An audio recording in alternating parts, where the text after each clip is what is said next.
Olá, turma! Nesse vídeo nós vamos falar um pouquinho sobre as funções de acesso às portas do microcontrolador. Essas funções foram divididas em duas categorias, as funções de acesso por bit e as funções de acesso por byte, certo? Nós vamos iniciar falando sobre as funções que acessam as portas por byte. Nós temos basicamente 6 funções para esse acesso por byte. Vamos começar falando sobre essas duas aqui, setTrees e getTrees, x. Certo? A função setTrees, como o próprio nome já diz, ela seta um valor para o tree state, para os pinos de tree state, o registrador de tree state de cada porta. Esse registrador, como vocês lembram quando nós estávamos falando da linguagem assembly, eles definem se um pino da porta será usado como entrada ou como saída. Então, se o bit correspondente a um pino estiver em nível lógico 0, essa porta é configurada como saída, esse pino é configurado como saída. Se o bit estiver configurado como 1, esse pino será configurado como entrada. Por padrão, todas as portas iniciam ao dar o reset como entrada. No entanto, em linguagem C, eu não preciso me preocupar com esse controle de fluxo das portas. O próprio compilador faz esse controle para a gente. Então isso quer dizer que na hora que a gente escreve numa porta, ele automaticamente configura aquela porta como saída. Na hora que eu leio de uma porta, ele automaticamente configura essa porta como entrada. Lógico que existem algumas aplicações onde você tem dois microcontroladores conversando um com o outro, ou dois dispositivos conversando entre si, que você precisa definir um estado lógico para a saída. Lembrando que quando nós colocamos a porta como entrada, ela vai para alta impedância. Então você não interfere na conversa entre dois dispositivos, entre três dispositivos. Então, em alguns casos, eu preciso realmente definir um estado lógico para a porta. Mas de maneira geral, ao mandar escrever na porta, ele já automaticamente configura como saída, ao mandar ler, ele automaticamente configura como entrada. A função, digamos, par da setTrees x, onde esse x aqui corresponde ao número da porta, né? No caso do nosso microcontrolador que nós estamos trabalhando é o 628, ele tem duas portas A e B, então esse x pode ser A ou pode ser B. É a função getTrees A ou getTrees B, que ela lê o valor armazenado no registrador de tree state, ou seja, eu posso ler, saber como foi configurado o registrador de tree, ou melhor, como está configurado o registrador de tree state.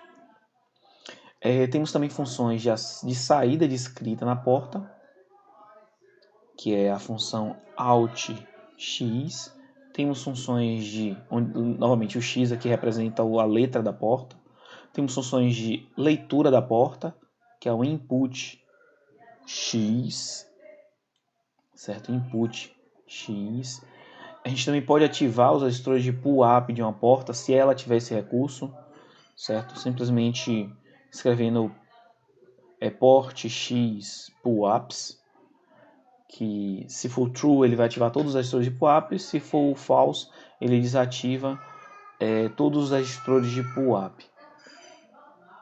E também temos uma opção de uma função chamada input change x ou input change A ou input change B, que na verdade o que ela faz ela avalia se o estado lógico da porta se alterou desde a última leitura.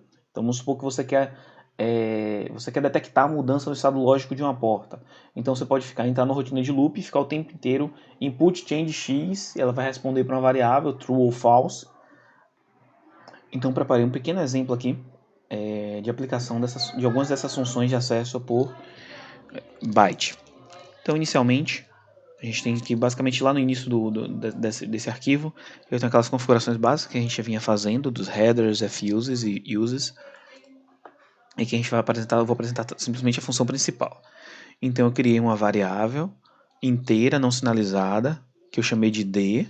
Eu poderia fazer a mesma coisa declarando a variável do tipo char d, seria exatamente a mesma coisa, certo? E aí eu faço setTrees A e escrevo em binário 00001111, ou seja, os 4 bits menos significativos estão sendo configurados como entrada e os 4 bits mais significativos da porta A estão sendo configurados como saída. E eu vou chegar para a porta B e dizer que estou escrevendo 0, ou seja, 0 em todos os pinos da porta, ou seja, todos os pinos da porta B estarão configurados como saída. Então a gente está usando a função input A aqui, a gente vai usar o input A, a gente vai ler o valor da porta A e armazenar o conteúdo dessa leitura na variável D. Depois eu vou pegar o valor armazenado na variável D e escrever na porta B. Então, eu estou usando as funções input da porta A, input A, e output da porta B, e o valor em binário D. A gente vai compilar o código, e eu preparei um pequeno exemplo também, um pequeno modelo no Simu IDE. Esse modelo é basicamente composto por um microcontrolador, o PIC628A, 4 entradas lógicas e 4 LEDs. Então, vamos carregar o código. Esse código, na verdade, já havia sido carregado previamente. Vou dar simplesmente recarregar esse código e iniciar a simulação. Então, basicamente, ativei o pino bit 0, ativei o bit 2, ativei o bit 1, ativei o bit 3 e nada aconteceu. Na verdade, por que nada aconteceu? Porque todos esses LEDs aqui estão conectados nos pinos 4, 5, 6 e 7. E eu estou lendo os 4 bits menos significativos do porte A. Então, como é que a gente faria para pegar esse valor que está sendo lido dos 4 bits menos significativos e escrever nos 4 bits mais significativos desse registrador? Na verdade, existem duas maneiras de fazer essa operação. Eu poderia simplesmente pegar o registrador, a variável D, e dizer que D é igual a D vezes 32, certo? Se vocês quiserem, façam esse teste para ver o que vai acontecer. Mas eu vou fazer isso de uma maneira mais elegante. Eu vou fazer um deslocamento de bit. Eu vou deslocar esse bit. Opa! Oh, tá certo. Vou deslocar esse bit 4 vezes, porque eu quero deslocar os 4 bits para esquerda, na direção dos bits mais significativos. Vamos compilar esse código e rodar novamente. Então, voltando aqui, vou recarregar o código. Já estava iniciada a simulação. Então, agora eu desloquei os bits, então acionei o bit mais significativo, que é o A3, e ele ativa o bit mais significativo do porte B, que é o B7. Vou ativar o bit 1, ativei o bit 1, ele ativa o bit 5 do porte B. Ativo o 0, ativo o 2 e todos os bits estão sendo lidos. Certo? Basicamente, essa a estrutura das rotinas de acesso à porta por byte. Então, nós vamos falar agora sobre as funções de acesso por bit. Então, a gente tem a função input. Algumas delas, na verdade, nós já vimos utilizando nos exemplos anteriores. Então, tem o input, que lê o estado lógico de um pino. Lembrando que, como já falei para as funções de acesso por byte, eu tenho a opção de alterar o estado lógico, definir uma forma de acesso à porta, se eu definir a forma de acesso à porta, se vai ser para leitura ou para escrita, ou eu posso definir, ou eu posso usar a função input, ela automaticamente define para mim no momento que eu vou utilizar. Então, na hora que eu uso a função input, ela automaticamente configura aquele pino como entrada. Então, input, ele lê o estado lógico de um pino da porta. Output drive. Output drive, eu defino que aquele pino específico vai funcionar como saída. Output float, eu defino que aquele pino vai funcionar como entrada, certo?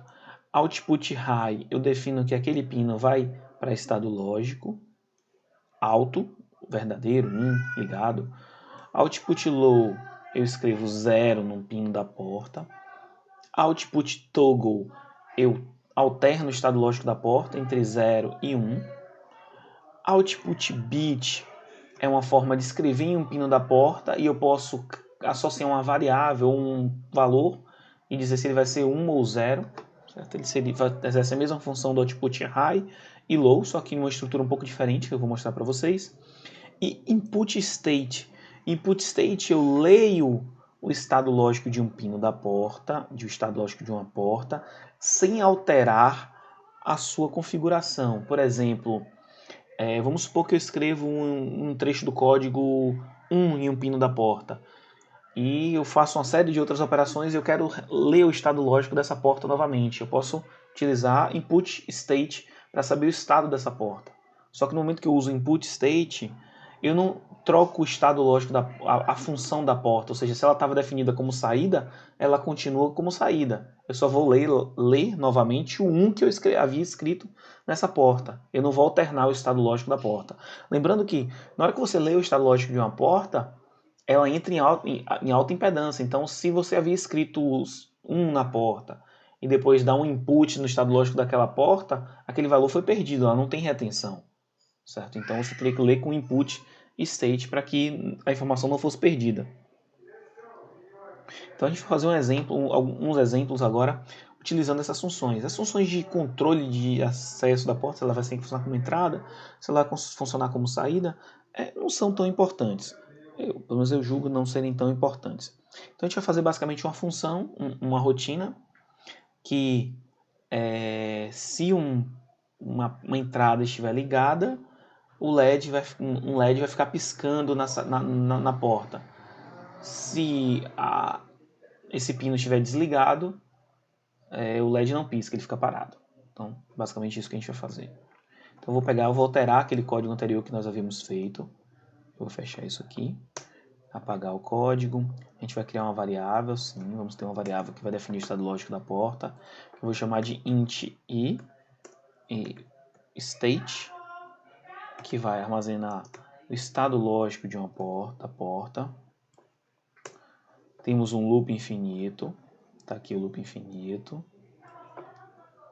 e eu vou criar um if, se um determinado pino estiver em nível lógico alto, então eu preciso ler o estado lógico desse pino, input, qual pino? Eu já vou usar o mesmo projeto que a gente havia feito para as entradas por byte. Nesse projeto eu utilizei os 4 bits menos significativos da porta A como entrada. Então eu já vou usar pin A0, esse vai ser o bit que nós vamos usar como controle, certo? Então se o pino A0 for igual a 1, poderia fazer isso, ou simplesmente o if testa se uma condição é verdadeira. Então na hora que a gente faz um input, ele retorna 1 ou 0. 1 é verdadeiro, então posso usar simplesmente input pin A1 ou input equivalente a 1. As duas formas são corretas. E, então, ele sendo 1, a gente vai fazer um output high, ou melhor, vou fazer diferente. Vou fazer um output pin B7, por exemplo, 1. Então eu vou escrever 1 no pino B7.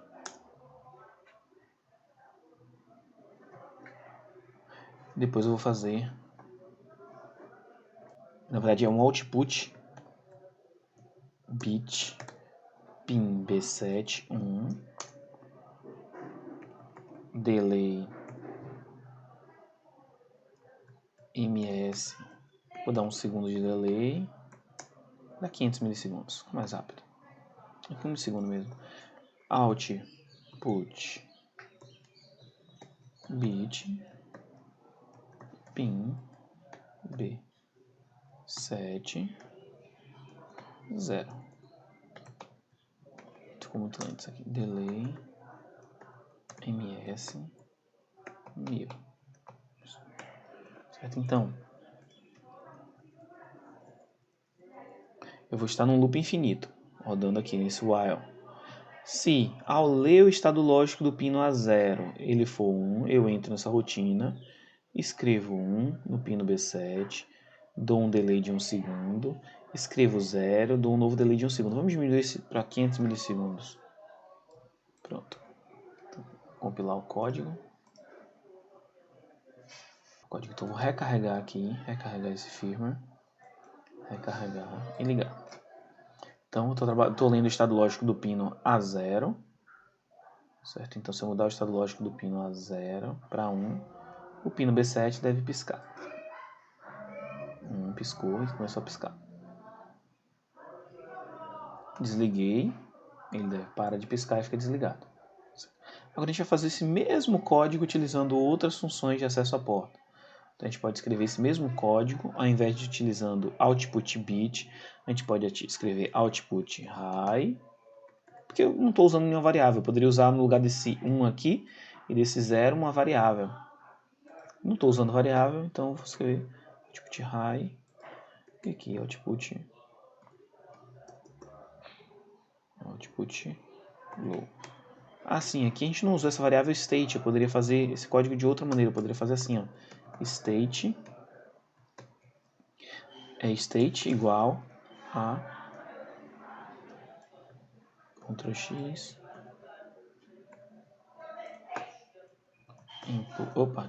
state. Seria exatamente a mesma coisa, fazer a mesma coisa de uma outra maneira. A gente está fazendo.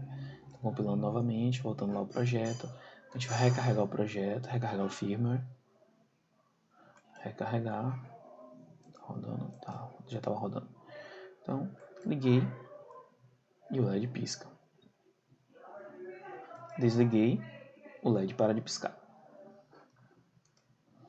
Agora a gente vai fazer esse mesmo código de outra maneira. Lógico que vai apresentar um funcionamento um pouco diferente. Eu estou alternando sempre 0, 1, 0, 1, 0, 1, 0, 1. Eu poderia botar também aqui, dependendo da função que eu quero executar, um output toggle. No pino B7.